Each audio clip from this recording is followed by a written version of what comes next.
This is tremendous, Don, just tremendous. The atmosphere heavy, uncertain, overtones of ugliness. A reminder in a way of how it was in March of 1964 at Miami Beach, when Clay met Liston for the first time and nobody was certain how it would turn out. The crowd is tense. They've been here since 10 this morning. And I think I see the door beginning to open. El Presidente may be coming out. Door opens. It's he. It's El Presidente. Waving at the crowd. Right around the open. Yes, his crowd rings out. He turns. He runs back toward the building. This crowd is rolling up. He's caught in the crossfire of bullets.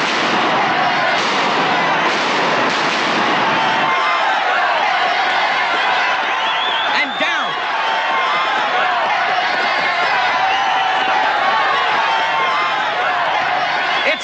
It's all over for El Presidente. This reporter is going to get to him, if he can, through this mob for one last word before he expires.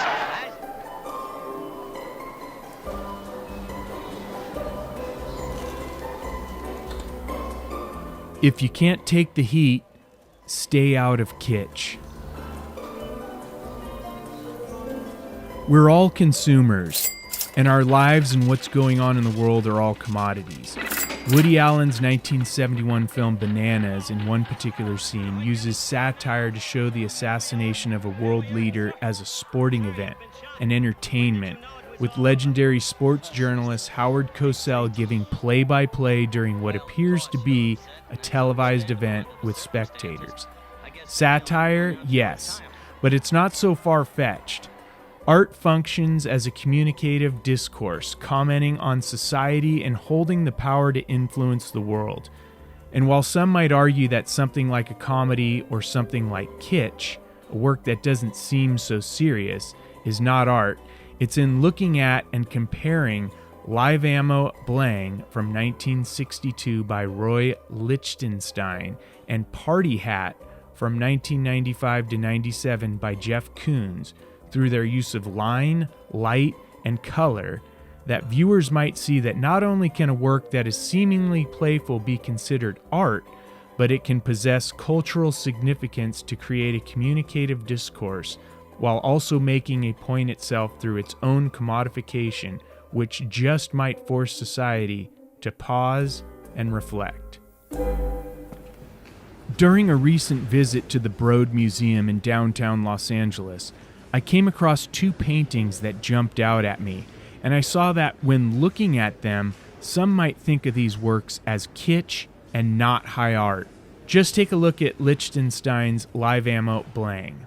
From 1962, this oil and magna on canvas looks like a panel from a kid's comic strip. Its bright colors, comic lettering, and military action appears exciting and fun, playful even. Then take a look at Koons' Party Hat. From 1995 to 97, this oil on canvas is literally kids' stuff. Also utilizing bright colors and a birthday party hat from a kid's birthday party, this piece cannot be taken seriously, right? Especially when compared to a work of art like Rudolf Schlichter's 1937 painting Blind Power, which offers a great deal of social commentary. In looking at the line quality in these two works, both paintings utilize diagonal lines to create action and excitement. According to Exploring Art, a global thematic approach, line direction in art is important in conveying feeling and emotion.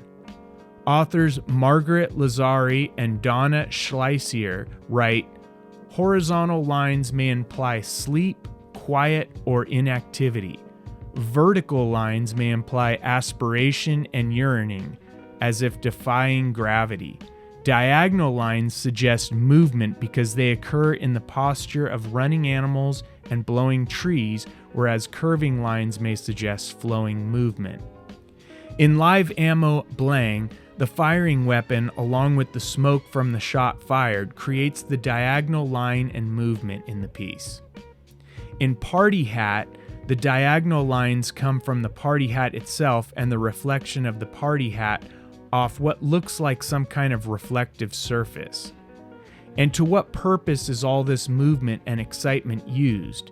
Perhaps to call attention to itself as something merely exciting to look at? Lichtenstein dealt with this kind of response during his career as an artist.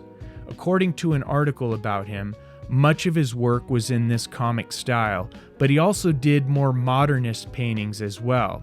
The author of the article writes, "While the comic and modernist paintings are generally treated as separate series within Lichtenstein's oeuvre, they are most cogently seen as constituting a single series, one responding to contemporary debates about the relation of high and low culture."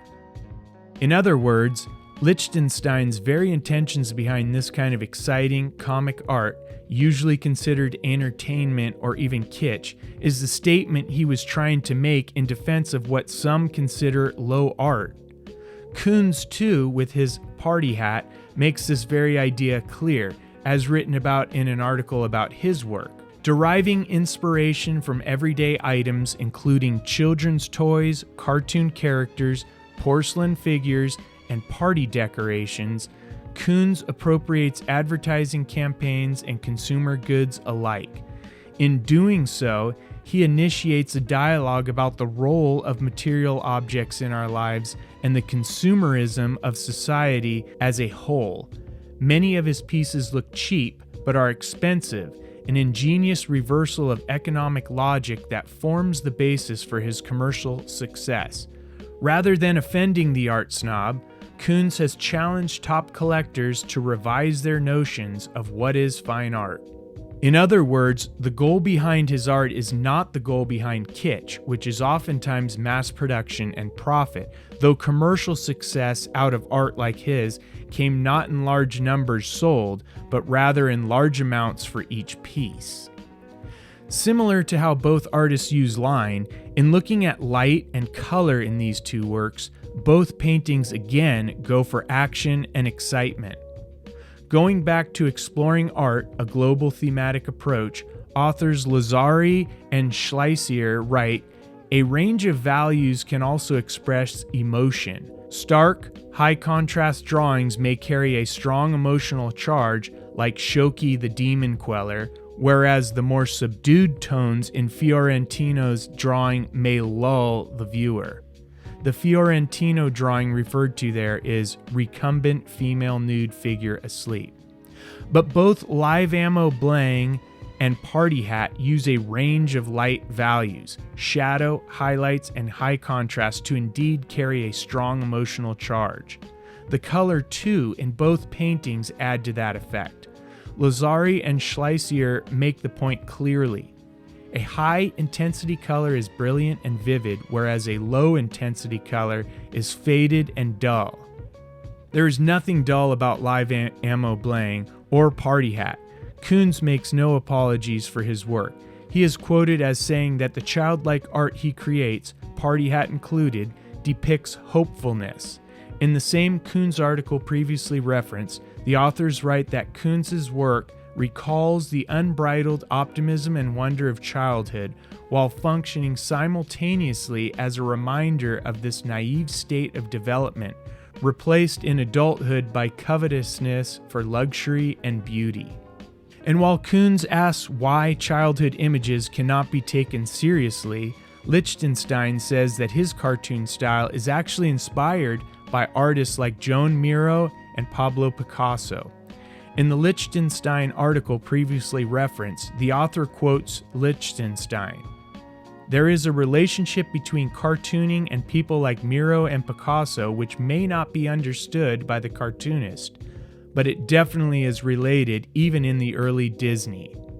The author goes on to write that Lichtenstein believed cartoons resemble cubism, manifesting a similar aesthetic. In other words, the art that some might call childish or even kitsch is really, at least to Lichtenstein, a mere development in the art style that should in no way be thought of as anything less than that used in previous high art. And so, while some might argue that works seemingly playful are not art, It is in looking at and comparing Live Ammo Blang and Party Hat that one must see that these two pieces are no doubt fine art. The fact that each jumps out as a piece of entertainment, or what some call eye candy, even kitsch, is the actual reason it is art. Through its line, light, and color, Live Ammo Blang is saying something culturally significant about war itself and how society treats it as a form of entertainment, similar to what the Woody Allen movie Bananas suggests in his satire. Through its line, light, and color, Party Hat is making, as the Koons article states, a culturally significant case for optimism, which so many serious adults seem to have lost. Either way, both works are about the commodification that we as viewers attach to the art as we look at them on the walls of a museum and decide if we like them or not.